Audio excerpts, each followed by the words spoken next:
If you have questions or suggestions for future podcasts, please submit them in the comment section below. Don't forget to like, share, and subscribe. Be anxious about nothing. Hi, I'm Dave Arnott, the Christian Economist.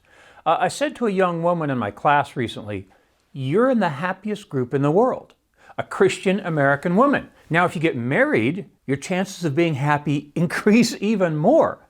Much of the data for that description comes from the book Gross National Happiness by Arthur Brooks.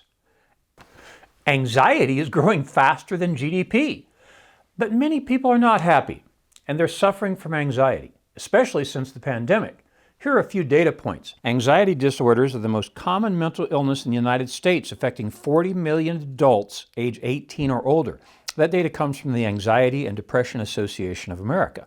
Point 2, some 12.5 million working days a year are lost due to work-related stress, depression, or anxiety. Point number 3, 50% of employees in one survey said that stress and anxiety impact the quality of their work. Now, by definition, anxiety is the body's way of telling us something isn't right. Every person aligns their life with something. It's called worldview. Christians align with the Christian worldview: creation, fall, redemption. Now, this definition of anxiety suggests that the person's life is aligned with something else. Now, okay, I'm humble about this. Professionally, I'm not a psychiatrist, and personally, I've been blessed to have generally good emotional health. I have great sympathy for people who suffer from anxiety, and I'm not here to offer simple bromides like nail it to the cross, because I don't know which hammer and nails you'd use. I will try to stay on the Christian economics viewpoint on this difficult and complex subject. Daniel Henninger's article in the Wall Street Journal recently was titled "The Next Pandemic: Anxiety Over Life Itself." He wrote, "A medical advisory group to the federal government has just recommended that all adult Americans aged 19 to 64 be screened for anxiety. One could see this coming," says Mr. Henninger. "The ultimate pandemic is now life itself." Economics. In an interview earlier this summer, Dennis Prager asked if I was an optimist or a pessimist. I answered that as the Christian Economist, I operate in two different camps. I have two different answers to his question. Now, first, the pessimistic economist.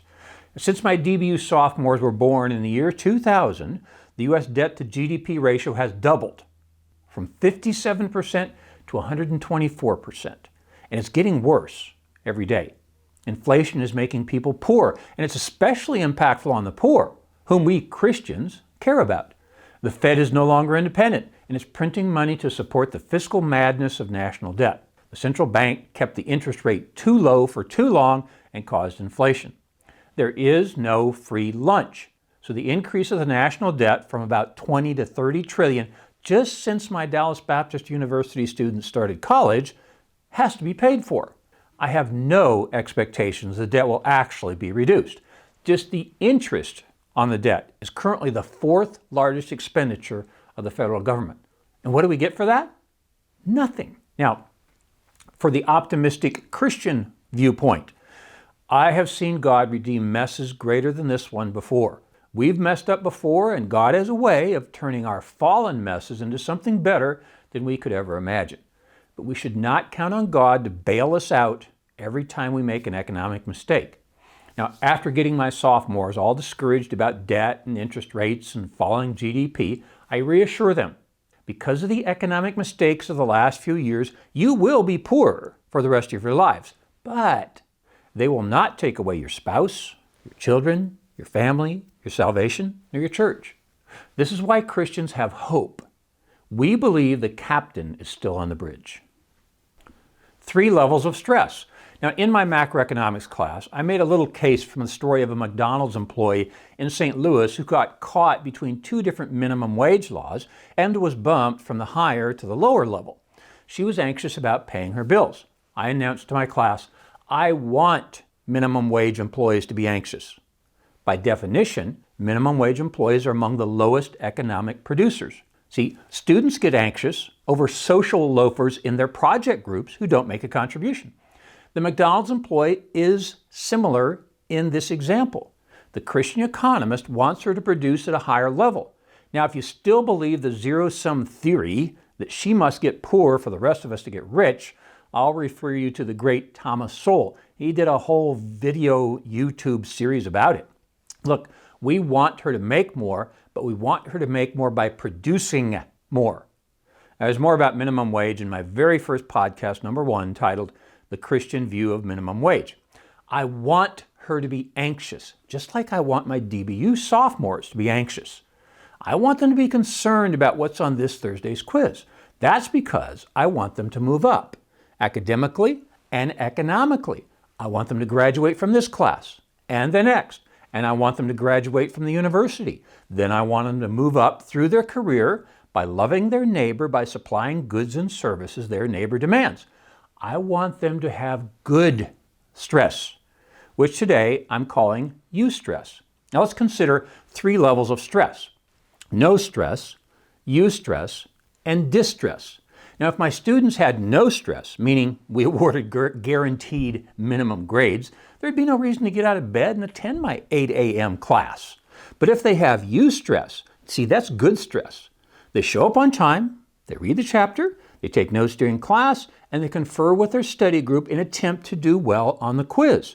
However, if they have distress, they can't get out of bed. Okay, now you see how many of the 40 million adults referred to by the Anxiety and Depression Association must be confusing eustress with distress. Why are you listening to this podcast? Let's assume it's to increase your store of information about Christian economics. Look, if you had no stress, you wouldn't bother to push the button on your smartphone. If you're at the other end and had distress about what I'm going to say, you wouldn't listen. But you have eustress. You want to learn more about Christian economics.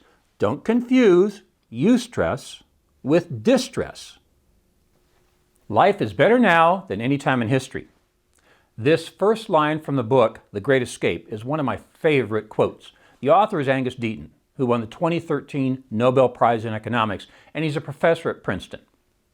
The statement is true, but that's at the macro level. At the micro level, people have problems. 2 different men have been in our home this last 2 nights with multiple health and emotional issues in their families. One of our family members has cancer, and we are quite concerned about it. Okay, John 16:33 reads, "In this world you will have trouble."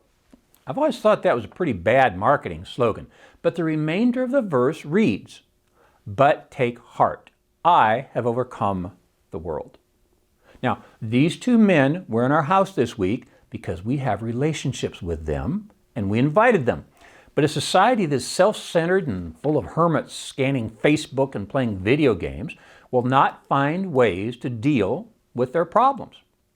Christianity teaches values that promote less anxiety, specifically because the beliefs in Christianity run directly counter to the issues that cause anxiety. For example, fear of the unknown. The Bible teaches that fear of the unknown shows a lack of faith in God. Everything is assumed to be the result of God's plan. Ginger and I attended an event called the Roaring Lambs Dinner last year.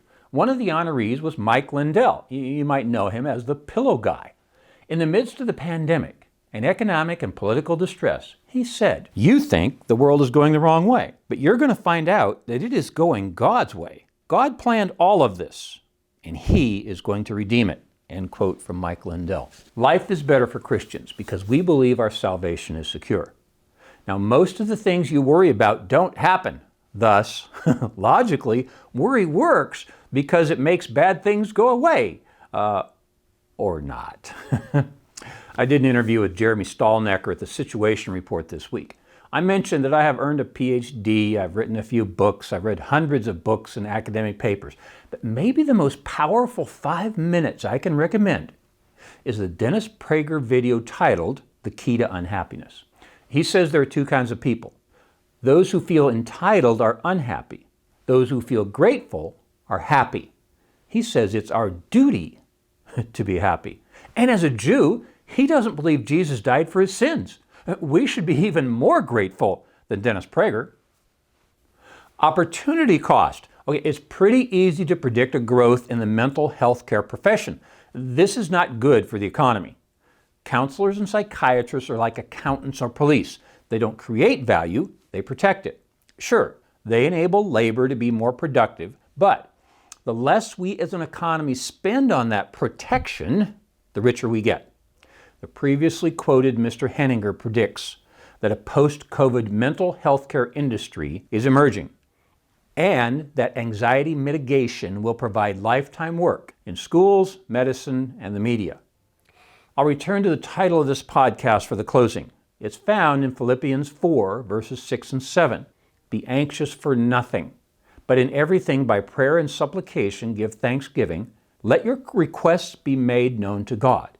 And here's the important part. And the peace of God, which surpasses all understanding, will guard your hearts and minds through Christ Jesus. I'm Dave Arnott, the Christian Economist. Fear God, tell the truth, earn a profit. See you next time. For more information, please visit us online at davearnott.com. If you have questions or suggestions for future podcasts, please submit them online or in the comment section below. Don't forget to like, share, and subscribe.